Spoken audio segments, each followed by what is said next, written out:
Welcome to News and Brews with the Times, where we spill the tea on what's happening in Hall County, Georgia. It's July 14th, 2025.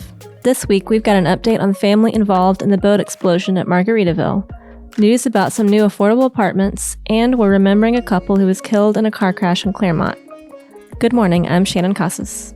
And I'm Stacy Smith. Joining us later in the episode is Grace Reed, events manager here at the Times, to talk about our annual Media Day, which highlights our high school football teams. Now, grab your favorite brew and take a sip as we guide you through what's been happening in Hall County. Don't forget, you can also find all of the stories we talk about this week at the link in our show notes and on GainesvilleTimes.com.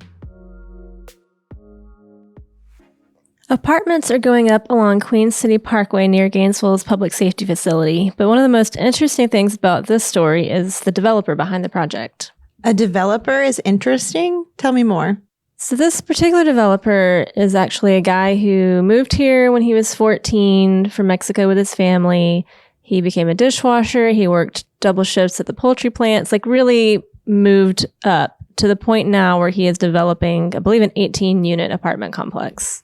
Wow, that is really cool. Yeah, it's a really interesting story of success for someone who's sounds like he's worked really hard. We spoke with his son about the project and all the work that he's been putting into it. Where is this apartment complex going to be? So it's near the public safety facility on Queen City Parkway. Okay, I see. And is there anything unique about these apartments? They're going to be 3-bed, 2-bath, and they're aiming to make it more affordable. They don't have rental rates available yet, but that's their plan. Well, that's really exciting. It's definitely a growing area in that midland community, so this will be a new addition down there.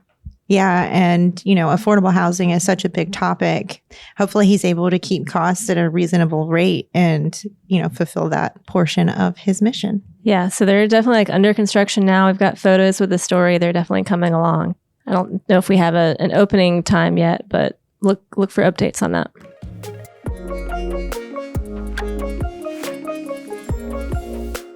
Next up, we just have a quick update about that barbecue restaurant that failed its health inspection.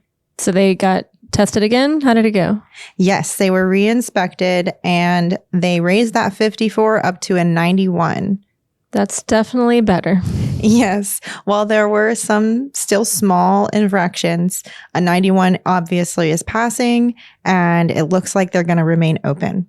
Okay. And which barbecue place was this again? This was the Black Pig Barbecue on Lake Lanier Islands Parkway. Okay. Remember that one we talked about with the dog in the kitchen? Yes. I'm glad they were able to get re-inspected. And again, a 91 is a huge improvement. So kudos to them. Yeah, that's definitely good news for the people who were enjoying their barbecue. Yeah, there were actually some comments on that story saying that they wouldn't eat at a barbecue place unless it was a 54 or less. So less than 54? That's just like a requirement for them to be good home cooking, I guess. Yeah, you definitely, a hole in the wall can be really good barbecue. I think you still need to have some safety along with that so you don't get sick. Yes. Well, it was just good to see the community support them regardless of that score. And good to see them still cleaning up their kitchen as well.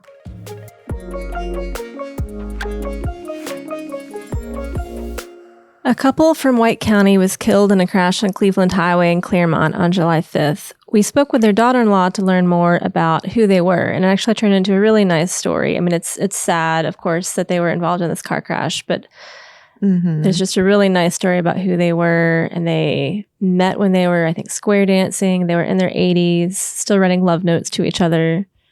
It's really sweet. Yes, I saw that story online. It's just such a sad story. So who are these people? Tell us more about the couple that passed. Yeah, so their names are Chandler and Esther Parton. They were, like I said, they were in their 80s, been married a long time. Chandler actually worked for 20 years with Cleveland Public Works. Okay. So what happened the day of the crash? They both loved going to car shows, and they were actually at a car show in Cleveland. And then when they were leaving, it looks like what they think happened is that Chandler actually had a heart attack. Oh. And then he rolled through the stop sign into an intersection, and that's when the crash happened. Oh, no. Yeah. That's really heartbreaking. Yeah, it is a really sad story, but as always, I really like when the staff here can bring more to the story. So it's not just 2 people died in a car crash, but this affects our community, and these people were an important part of our community. And now we can kind of share their story with everyone. Yeah, it's definitely a good read, and you learn a lot about the couple. So in a way, this is like a obituary kind of piece, or? Yeah, it's definitely very similar to that. You learn a lot about their lives.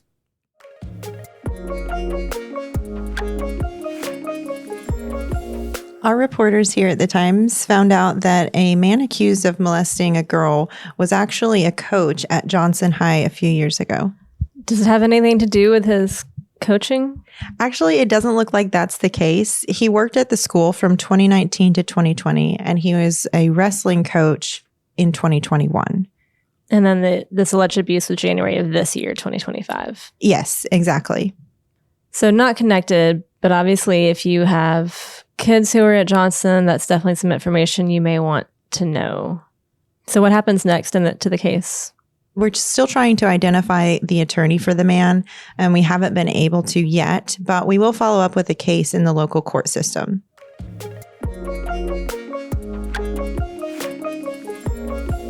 Our team has been reporting about this crazy boat explosion at Margaritaville from the July 4th weekend. Yeah, I saw that. I think a lot of people saw that reporting. Yeah, so we've had like the initial story about when it happened, and we've had several follow-ups since then. So kind of keeping track of everything has been a little difficult, but we've got a lot of new information. Run it back to the beginning when we first reported this story. Give us just a quick breakdown of what happened that day. The boat exploded on Lake Lanier, and that happened over the weekend. So we always have a reporter and editor on call, and they were then trying to track down information. So they're calling the DNR, whatever other authorities are going to have some information. We don't have access to Margaritaville because it's private, so we can't go to the scene. But then we were able to talk with some people who witnessed it. Okay, and we did have firsthand footage of, the boat on fire. I remember seeing that. So did people just send this in those videos? Yeah, so people were sending those videos and photos to us on our social media channels. And then we were able to talk to a couple of those people. Okay, so what have we found out since then? We were able to get the names of the family and have since talked with one of their cousins who's been able to tell us kind of what the situation is now with the family. And 5 of them are still in the hospital as of our last reporting. And then we also got information about their GoFundMe.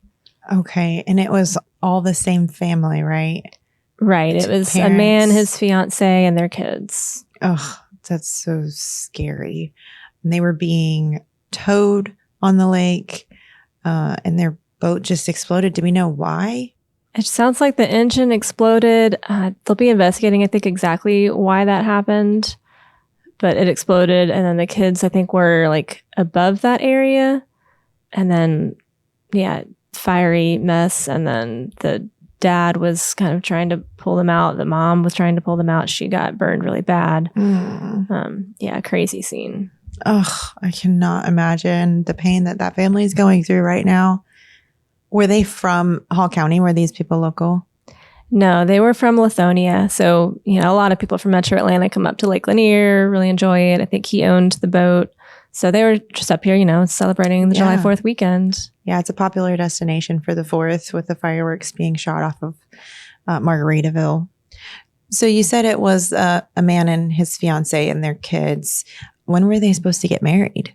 They're actually supposed to get married at the end of this month. So that's very up in the air now with the hospital stay. And it sounds like the dad is just like spending his days, like he's feeding his wife, he's going to visit his kids, like what else are you supposed to do? Right. Just like rotating between rooms to see everybody and spend time with them. Oh my gosh. So tragic. So they were planning on being married at the end of this month. I think that doesn't look like it's going to happen now, does it? I guess that's up to the doctors and the family. It would definitely look different, I think. But I think right now the mom is like thinking about that, but also like she's burned really badly. So it's hard to make any decisions right now, I would guess. Yeah, I would imagine that would not be my number one concern at the time. So it looks like they'll have to, when you have burns like that, you're going to have surgeries for probably like the next year trying to recover. So it's a long process. Well, it's definitely going to take some time to heal physically, but I'm sure it'll probably take some time to heal emotionally from this. The family's going to be needing a lot of support, I would imagine, emotionally, financially. So how can listeners help the family if they want to? Yeah, so GoFundMe has been set up, and we'll have that link in our show notes. Awesome.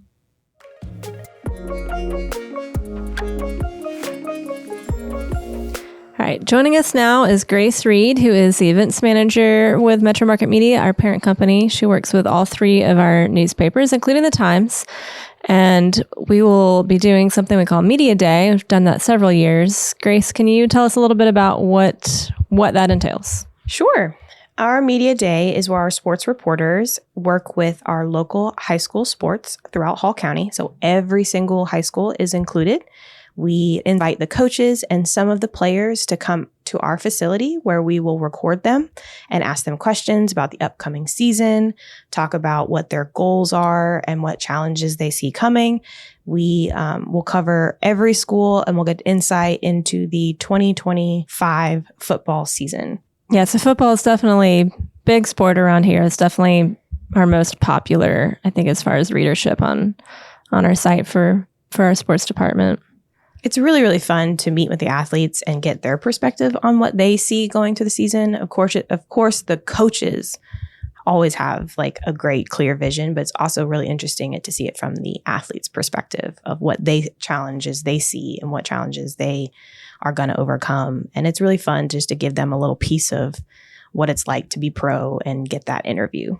Yeah, we've got some really great athletes here in Hall County. Some football players that have gone on to the NFL. I think we've got one on Gainesville's team who's like a really hot prospect right now. Ooh, Xavier Griffin. Yeah. Do we know if he's coming? I don't. I unfortunately don't get the names of the athletes until they're here because the coaches will pick depending on their availability of the athletes as well as their training schedules. But we'll be excited to see them. But when the interview is released, they will have each one of the athletes' names and positions available. So that will come out later this month, right? Yep. On the last day of the month, we will release all the videos for each school, including the private schools in the area. So you'll get that insight as well because they compete against different teams than standard. Yeah, not part of the GHSA. That's the word. I've learned so much doing this. Yeah, it sounds like a lot of work that you put into putting these together. What's something that the audience can look forward to the most? Like, what's something that you're most excited to put out there this year? I like to just hear from the students and the athletes. Like I said, it's just fun to get that interaction and see what the school systems are doing, as well as just how they have seen this sport, how much effort and time and passion that they put into this sport. I think that's my favorite part, is just really giving them a mic and saying, talk about something you really enjoy, and just watching them. It's really fun for me. Yeah, I know our sports editor, Bill Murphy, really likes, he knows the community and the teams really well and enjoys highlighting, the great things that the athletes are doing. And he's been reporting on sports, I think, for over 20 years here. So he's definitely very knowledgeable about each of the teams, kind of how they'll be doing. And he's the one who's guiding those interviews, right? Yes. And Bill has been very helpful for me, who's not a big sports person, to learn so much about the sports in this area over my time being with Metro Market Media. So it has been fun to learn so much from him as well. So your role is just kind of coordinate everything. Bill helps get all the athletes and the coaches here. And then we actually record in our studio here at the Times.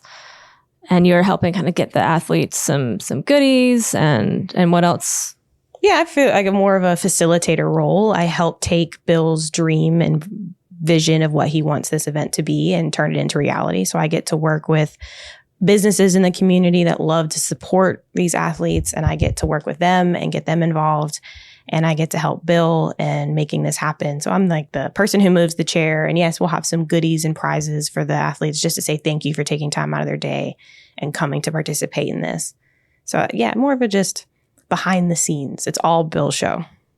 All right, so this will be out on July 31st on GainesvilleTimes.com. And we'll also have some teaser videos out on our social channels at G Times Sports and probably our main channels as well.